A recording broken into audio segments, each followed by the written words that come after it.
Rinso, R-I-N-S-O, Soapy Rich Rinso presents Boston Blackie, starring Chester Morris.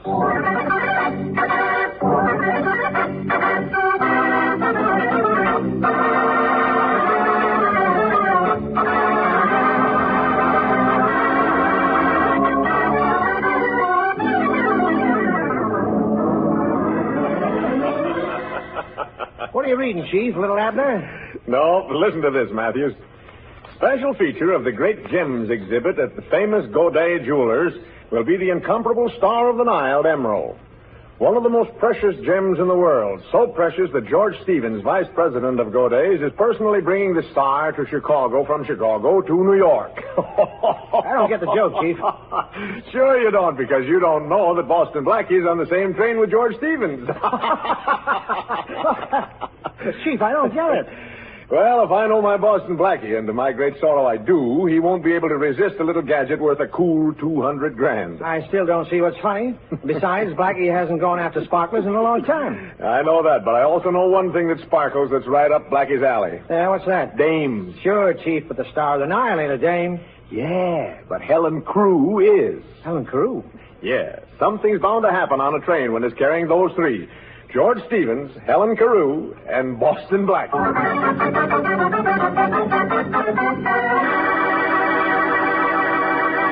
Well, nobody has to lead Blackie to adventure because somehow adventure always seems to seek him out. In just a moment, we'll hear more about Blackie and the Star of the Nile. You know, you can lead a soap to water, but you can't always make it give thick, rich suds. Not if it's hard water. And not if you're using one of those lazy bar or skimpy suds package soaps. No, ma'am, that's when you want Rinso. Soapy Rich Rinso on the job. You see, Rinso bubbles up into mountains of suds, practically at the touch of water. Suds that go right to town on your clothes. Suds that get out more dirt to give you that Rinso white, Rinso bright wash. And no hard scrubbing or boiling to ruin your wash day disposition. A short soaking in Rinso suds, a few quick finger rubs on extra soiled places, and your clothes are ready to rinse. So, next wash day, whizzle up a Rinso wash. A wash that's rinse and Rinso bright. And now, Chester Morris and the adventures of Boston Blackie.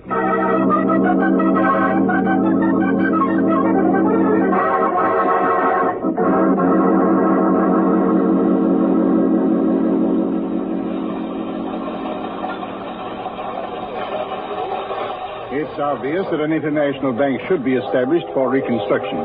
At the United Nations Monetary and Financial Conference held at Bretton Woods, certain preliminary steps were taken. However, it is only the beginning. Oh, I says, when you realize that the International Monetary Fund will total around $8,500,000,000. But that's only the beginning. Yes, well, a small beginning. You know, I get kind of mixed up when I start counting over 850. Oh, young man, we'll all have to learn how to count in millions and billions in the post-war world. Well, that's very interesting. Oh, here you are, Stewart. I'd like some dessert. Will you take this seat, Miss? Oh, thank you. Never mind the dessert, Stewart. Well, I'm finished. Wouldn't you rather have this chair by the window? Thank you. And good day to you, young man. Thanks for your company. Well, thanks to you for the tip on the international monetary situation. I can't wait to use it. Very interesting man. Oh, and very distinguished looking, too. Who is he? I don't know, but he's awfully good at counting. Is it all right if we talk? Why not? You see, my mother never told me not to talk to strangers on a train. I like your mother. Very intelligent woman. Well, I'm no isolationist. But to make it proper, my name is Helen Carew. Oh, and mine is Boston Blackie. I've heard that name somewhere. Are you a baseball player? No, why? Do you like baseball? No, not particularly. Well, why did you bring up the subject? Oh, just to make conversation. Fine. Let's talk about you. All right, let's. I'm a very pleased young lady on a train between Chicago and New York. Why are you pleased? Because I didn't expect conversation with my dinner. Well, do you realize that the International Monetary Fund will total about $8,500,000,000 this year? No. Yes. You see? It's back again. Excuse me, I've lost something. It can't be that $8,500,000,000. No, it was a chamois pouch. I don't see it. Wait. Oh, I'd better get out of the way. It isn't here. Oh, pardon me, sir. What did you lose? This is terrible, terrible. Waiter. Well, it sounds important. Young man, you have no idea how important. That pouch was worth $200,000. That's a lot of money to be carrying around. It wasn't money. It was an emerald. One of the most valuable gems in the world, the Star of the Nile. What a pretty name.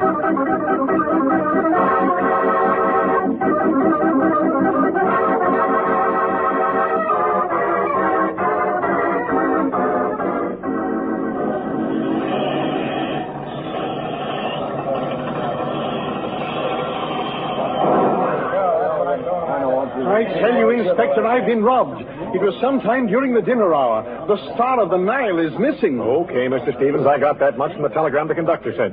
Now, we'll search every passenger on the train if we have to, so calm down. Now, you say you thought you left it in the diner. Were you alone? No, a young man joined me for dinner, and then later, just before I left, a young lady was seated at our table. Mm-hmm. Friends of yours? Oh, no, just the people one meets on a train. Now, this young man, what was he like? Well, he was a clean-cut-looking chap with dark hair, a good build, nice smile.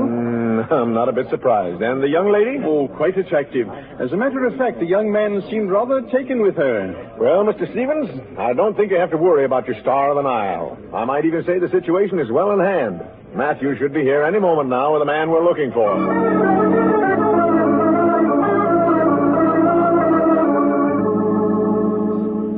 Here he is, Chief. Welcome, Boston Blackie. Welcome home. Your new home. As a matter of fact, I've prepared a special escort to take you there. Well, now, how thoughtful, Inspector. But where's the brass band? All right, come off it, Blackie. Where's the emerald? This is a great shock to me, young man. Well, it's no shock to me, sir. I know my Farraday. He never fails. He never fails to be dead wrong. I'm sorry to disappoint you, Blackie. But you were in the diner with Mr. Stevens when the emerald disappeared. Mr. Stevens? I didn't even know that was his name. Oh, now, Blackie, as if you didn't know that Mr. Stevens was vice president of Goday's and that he was carrying the Star of the Nile to New York. As if you didn't read the papers. Of course I read the papers, Inspector, but I was a little more interested in the fact that we'd just taken Cannes and Saipan. Okay. Now, you can tell me all about that at headquarters. Come on, Blackie. Now, look, Farraday, do you mind if I talk this over with Mr. Stevens? Whatever you have to say, you say at headquarters. Come on. I'll be in touch with you, Inspector. Thanks again. Now, about that brass band, Blackie, I'll arrange to have one when we send you up the river. Oh, are you leaving, Mr. Blackie? Oh, yes. Yes, my Uncle Farraday always brings the town car to meet me. Uncle Farraday, my aunt. Well, your Uncle Farraday must have a lot of influence. I wonder when the police are going to let the rest of us off the train. Well, Miss Carew, I'll see if I can use my ins. You see, he happens to be the police. Oh, Uncle, meet Miss Carew. How do you do, Mr. Pleased Farraday? to meet you. I hope this fellow hasn't taken you in, too. Oh, no, Mr. Farraday. On the contrary, he's been very nice to me. Thank you. Yeah, that's Blackie. Well, you might as well know, Miss Carew. He's being charged with the theft of the Star of the Nile. But that's impossible. Impossible? What do you mean, Miss Carew? Well, I was at the table when Mr. Stevens discovered his loss, and I'm sure that Mr. Blackie had nothing whatever to do with it. You haven't known him as long as I have, Miss Carew. You mean to tell me that Boston Blackie didn't do it? That's exactly what I mean. Well, thanks, Miss Carew, for telling the inspector something that he should have known. He usually goes the long way around. You helped him find the shortcut. Oh, you haven't gone yet, Inspector. No, I'm afraid we'll have to begin all over again, Mr. Stevens. What do you mean? Well, Miss Carew here has a strong alibi for Blackie, and I'm still looking for a loophole, but under the circumstances, I'm afraid I can't hold him. But you're going to do something about it, aren't you, Inspector? Well, after all, you were sure that the emerald must still be on the train. Well, that's right, Mr. Stevens, it is. That's what I tried to tell you before the inspector shut me up. Oh, so you know. Well, come on, Blackie, where is it? I didn't say I knew where. Mr. Stevens, you're rather absent-minded, aren't you? Absent-minded? Why, no. Well, perhaps I'm jumping to conclusions, but, of course, if you remember, you left the diner without paying your bill. I did? Oh, not that I minded buying your dinner, Mr. Stevens, but it occurred to me that if you were absent-minded enough to forget your dinner check, you also might have forgotten something else. How could I forget the Star of the Nile? I put it in my vest pocket just before I went into the diner. Are you sure you put it in your vest pocket, Mr. Stevens? Yes. Well, then the whole thing's solved. You know, all during dinner I was envying you, Mr. Stevens. I really was. You looked so cool and comfortable in that sports jacket you were wearing, and you weren't wearing a vest, Mr. Stevens. I wasn't? Well, that's absurd. Now, wait a minute. Oh, what's going on here? Vests, sports jackets. Come on, Blackie. Don't you remember, Mr. Stevens? Let me think. I lay down to take a nap just before dinner. Yeah. I got up and dressed and... By George, you're right. Oh. The emerald must be in the vest that I packed in my suitcase. Oh, Inspector, I'm terribly sorry to have caused you all this trouble, and you, young man, and young lady. Oh, thank you. Thank you very much. And good day. Well, how do you like that? You seem to be disappointed, Inspector. Yeah. You know, if Boston Blackie can sit next to a guy in a train that's got something worth $200,000 and not do something about it, I guess it's time I turned in my badge. Well, you should have thought of that before, Inspector. Just think. By now you could have had a cottage, a couple of cows, a victory garden, instead of that pet ulcer of yours. By the way, what do you call it? Boston Blackie. What else? Why, Inspector, how sweet of you. Naming your first one after me.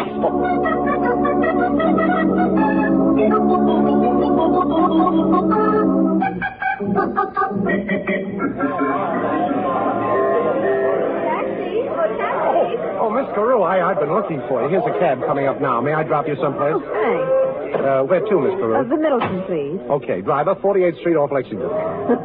You don't miss a thing, do you, Mr. Blackie? Well, I have a great appreciation for beautiful things. Oh, then you must have seen the Star of the Nile. Star of the Nile? Mm-hmm. I was talking about beautiful things. Such as, well, the dessert I had for dinner last night. Oh. I was just marveling at how clever you were, helping Mr. Stevens to find his emerald. Well, it isn't hard to find something that was never lost, Miss Carew.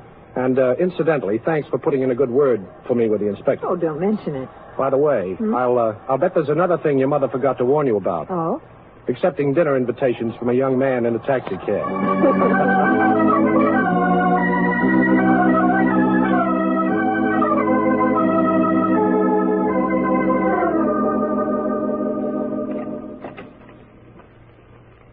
I told you not to disturb me, Miss Everett. I'm too busy to see... Oh, who are you? Louis? Louis? Yeah. Miller said you wanted to see me. Oh, yes, Mr. Louis. Won't you sit down? Now, look, let's get this straight, Mr. Stevens. I don't know you, but Miller said you had a job for a guy with fingers. Well, I wouldn't exactly put it that way, Mr. And another Louis. thing, Mr. Stevens. This is strictly business. Miller says you want me to open up a safe down at Goday's and lift a hunk of jewelry. Well, now... And what's more, Mr. Stevens, I know you're vice president of Goday's.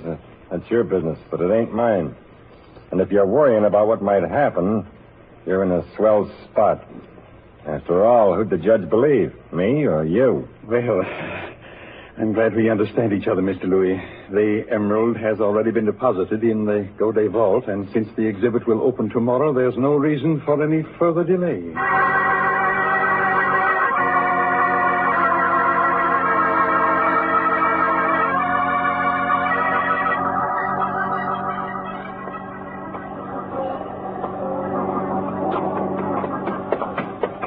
Hey, Blackie. Did you hear me calling you? Well, vaguely. To be honest with you, Shorty, I had my mind on somebody else. Well, boss, I just heard something I thought you'd be interested in. Yeah? You know, you were telling me about that emerald mixed up on the train? Yeah. Well, I just got a tip, see? Somebody's going to crack the Goday safe for that emerald. When? Midnight. How straight was this tip, Shorty? A very reliable tip, boss. A Fingers told me. Fingers? Oh, that's too big a job for him. He's only got 10. Well, that's what the man said. He said that. That small-time safecracker. I guess I'd better go down and help him out. But before business, pleasure.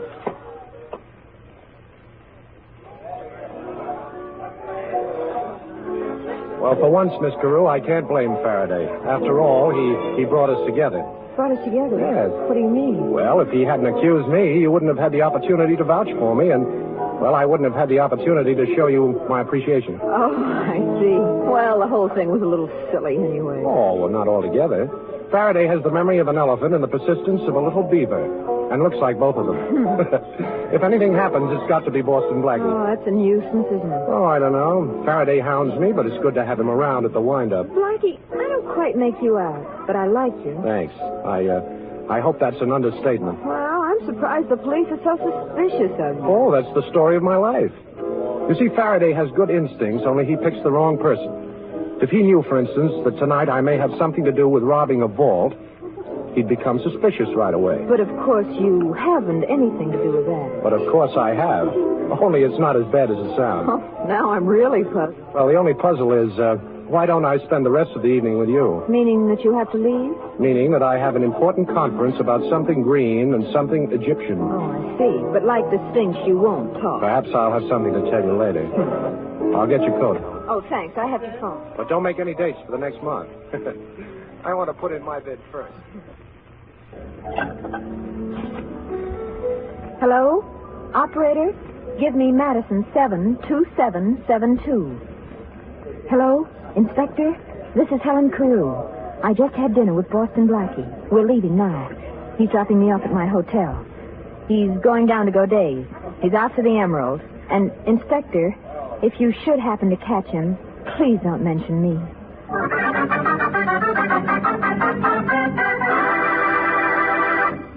The flowers that bloom in the summer have nothing on your pretty cotton washable dresses, ladies, not when it comes to eye-filling loveliness.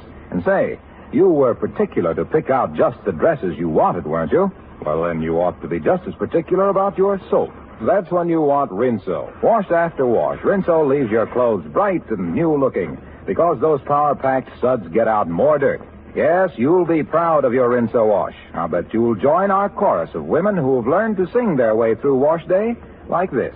Rinso white, Rinso white, happy little wash day song. Rinso white, Rinso white, Gertie sing it all day long. Your fine feathered friend has a message to send, so listen, you can't go wrong.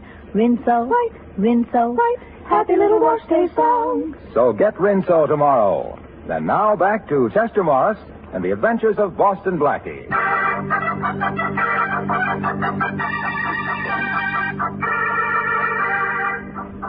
Boston Blackie, unaware that Helen Carew has tipped off Inspector Farraday as to his destination, is en route to Godet's Jewelers to try to prevent the robbery of the vault there and to discover who is back of the attempt to steal the famous Star of the Nile emerald. It is midnight at the Godet vault. It's no use, Louis. It's one of them new-style vaults. I can't make it out. Well, we got dynamite. We'll have to use it. I don't like a noisy job, but what is it? Left it out in the alley, Now, go get it. Okay, I'm going. Try again, Fingers. Stevens is paying off plenty. Well, I'm nervous. This is a big job, boss. Too big for you, Fingers. Okay, stay where you are. Boston Blackie. That's right. What were you saying about a certain Mr. Stevens? Now, look, Blackie, let's be sensible about this. Well, We're having a little trouble cracking this crib. Yeah. I'll make a bet. Look. I'll bet you can't open it. Are you kidding, Fingers? I'll make a good bet. All right. So it'll pay you to try. Well, I'll make a bet with you. Not the kind of a bet that'll pay you in money, but it might save a few years of your life. Yeah? Yeah, all you have to do is talk. Yeah, we'll talk, Blackie. And drop your rod first. Oh, so you got a little playmate. Okay, take your gun away from my back. Get it, Louis. I get it. You know, Blackie, this is a happy coincidence.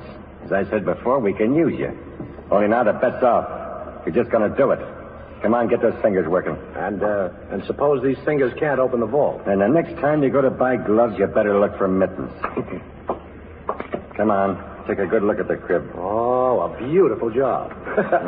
You know, Farraday should see me now. Okay. Stand back and keep quiet. Yeah, we'll be quiet, all right, but it's up to you, Blackie. This gun can make a lot of noise. Wait a minute. It feels like, there's one. Now let's try this. Next one. Oh, now that's two. Now... Open up! Break this door down. Come on, let's go on. It's the cop. Yeah, Miller. Is the alley door open? Yeah, and Joe's covering out there. Okay, let's beat it. What about Blackie? Forget about Blackie. Come on. Okay.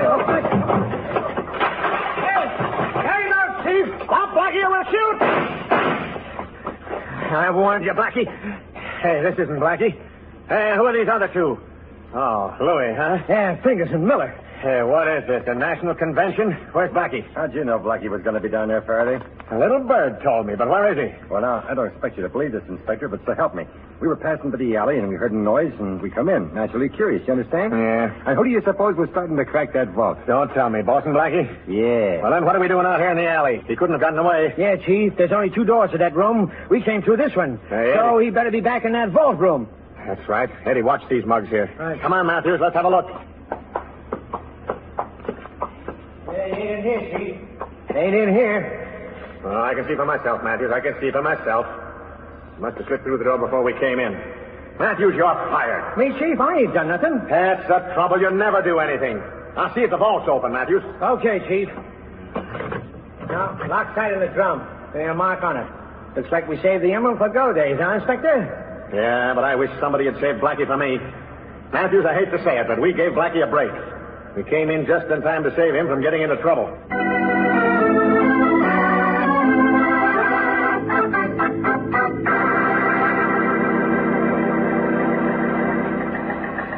I just wanted to thank you, Inspector, for preventing the robbery last night and catching the thieves. Don't mention it, Mr. Stevens. Tell me, did they have a chance to open the vault? Nope, we were Johnny on the spot. They never even got started. Well, Inspector, I can't thank you enough for the fine job you've done. Fine job. Nothing ever happens. Nobody steals anything. Listen, Mr. Stevens, if somebody should steal that emerald and I catch him, Then you can thank me. What burns me up is that Boston Blackie was down there, too, but he got away. Boston Blackie, he got away? Are you sure the vault wasn't opened? Sure, we tried it. It was locked tight. Well, that's fine, but to be on the safe side, I'd better check up. I'll go right down to the vault myself.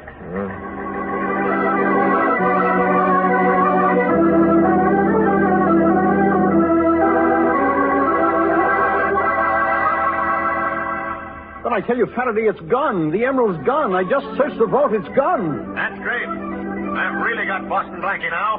Don't worry, Mr. Stevens. Calm down. You'll get your star, and I'll get Boston Blackie.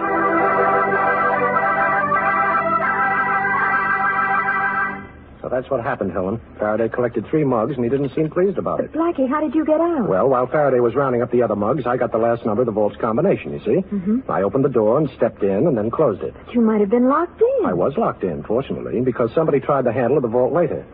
You see, Helen, modern vaults have an anti-hold-up device. Well, what's that? Oh, it's a sort of gimmick that locks the door from the inside. Well, I just pushed the lever. After they left, I slipped out through the alley door. What were you after, Blackie? I told you before. Something green and something Egyptian. The Star of the Nile emerald, of course. Did you find it in the vault? Yes. Oh. But I didn't take it. I just wanted to make sure it was there. You didn't take it. Blackie, I don't understand you. Now, look, somebody's after the Star of the Nile, and if he gets it, somebody's going to take the rap for it. Could be me, but that's not the point. Nobody's going to take a rap for somebody else while I'm around. You're talking about somebody. Who? I'll find that out. But first, I want to have a talk with Mr. Stevens at his hotel. Perhaps he has an idea. Goodbye, Helen. Next time, I promise you, we won't have any outside interference. Operator, give me Madison 72772. Hello? Helen Carew speaking. Oh, the inspector isn't there? Well, then I want to leave a message. Tell him that Boston Blackie is on his way to the Cavanaugh Hotel to see Mr. Stevens. I can't wait for the inspector to call back, so tell him I'm going to see Stevens, too, right now. But try to get the inspector there as quickly as you can.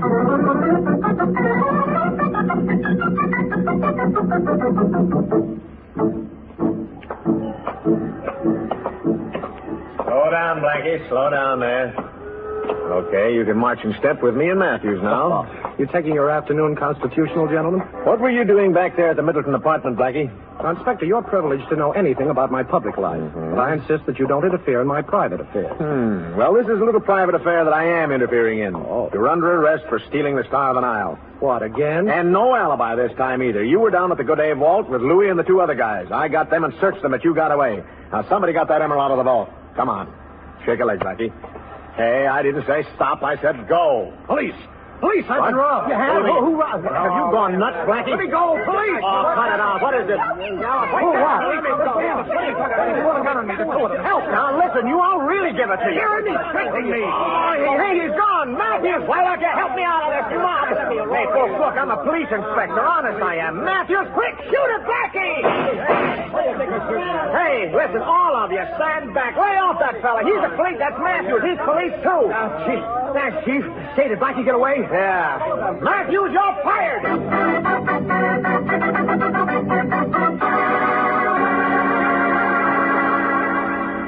But I was sure he was coming here, Mr. Stevens. Miss Carew, why should Mr. Blackie come to see me at my hotel? Besides, I'm confident that by this time Inspector Farraday has made sure that the young man is no longer a free agent. Perhaps, yes, perhaps you're right. But, well, I'm not sure the inspector is right in what he's doing. Now, Miss Carew, it's quite obvious that you have an attachment for Mr. Blackie, and if the police have taken him, I won't have to worry about the Star of the Nile any longer. The police haven't taken me, Mr. Stevens. Boston Blackie. And incidentally, if I knew how much the Star of the Nile would be worth to you, I might listen to reason. Blackie. Hello, Miss Carew. I rather expected you'd be here, too. I wouldn't try to phone, Mr. Stevens. You really don't want the police to come up here. Why not? Because it would be very embarrassing for you. And besides, it would be very embarrassing if I had to use this gun. Blackie, look. Oh, Helen, don't. Helen, why did you knock the gun out of my hand? Because you had me fooled for a while, but I'm finally beginning to understand you, Blackie. All right, the 2 of you stand still and put your hands up high. Oh, so you have a gun, too, Mr. Stevens. Is that to guard the emerald you stole from your own vault? Mr. Stevens took the emerald? Yes. Usually when people want to steal something, they just steal it. But Mr. Stevens had to do it the hard way. But you made it much easier for me, Mr. Blackie. You see, you were in the vault, and now everybody will know that Boston Blackie stole the emerald. But just one thing I'd like to know, Mr. Stevens. Why does a vice president of a large firm like Goday's have to steal a piece of jewelry? Well, there's an ugly word for it, embezzlement. I'm awfully sorry, Miss Carew. Sorry that you came here tonight because no one else can know what you 2 know now. I'm going to have to kill you. Come on, Stevens. Give me that gun. Stay where you are. I want that gun, Stevens. Blackie, don't. I told you to stay where you are. Look, you can't pull that trigger. Get back! Get back! Thanks, Helen, for sending the message. Inspector, I think Mr. Stevens will go with you now. Stevens? Yes, Inspector, and thanks for putting Helen on this case. We've got your man. Come on, let's go. No, I won't go. I can't go. I've gone long enough. I can never catch up. For years now, I've been running after myself, running away from something. I couldn't stop, but I've got to stop. You'll never get me, I tell you. I've got to stop. Well, we got what we were looking for, but I can't say I'm very happy about it.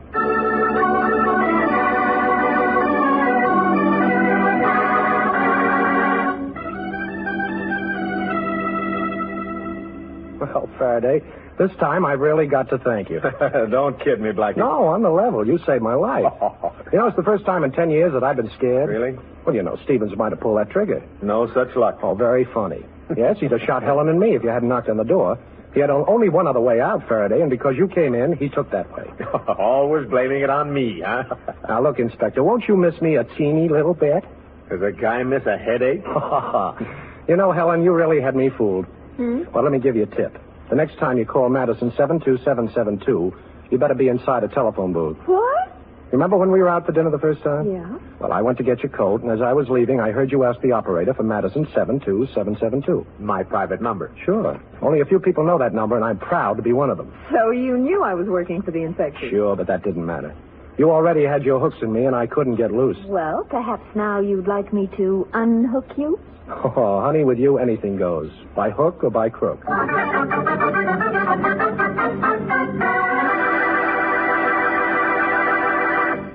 I suppose it's your business if you want to make a big job out of dishwashing, but I'd like to butt in just the same because I feel you don't really like to spend a lot of time at the kitchen sink, and you don't have to if you put Rinso to work for you. Those peppy Rinso suds get your dishes sparkling bright so easily that there's not much point in scraping and scouring with the lazy suds of some soaps.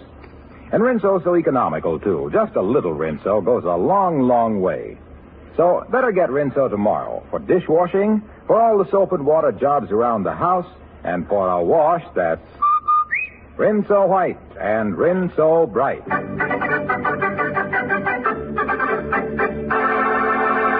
And now a glimpse at next week's adventure of Boston Blackie. Here it goes. What a crack-up. Them plainclothes cops in that car. You're never going to interrupt another one of our hijack jobs. Plainclothes cops? Them ain't no cops. The driver of the car that just wrapped around a telephone pole is Boston Blackie.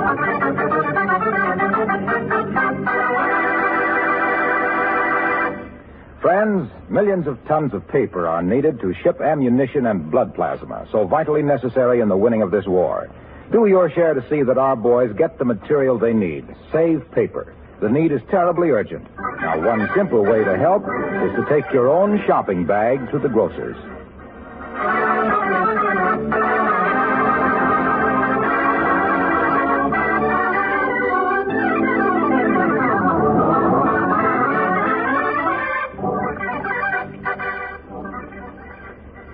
Be sure to listen in at this same time next week for another exciting adventure with Boston Blackie. You can see Chester Morris as Boston Blackie on the screen at your favorite movie theater. Boston Blackie's latest Columbia picture is One Mysterious Night, soon to be released. Richard Lane appears as Inspector Farraday. Music by Charles Cornell. This is Harlow Wilcox saying good night for Boston Blackie, brought to you by the makers of Rinso, the soap that gets clothes.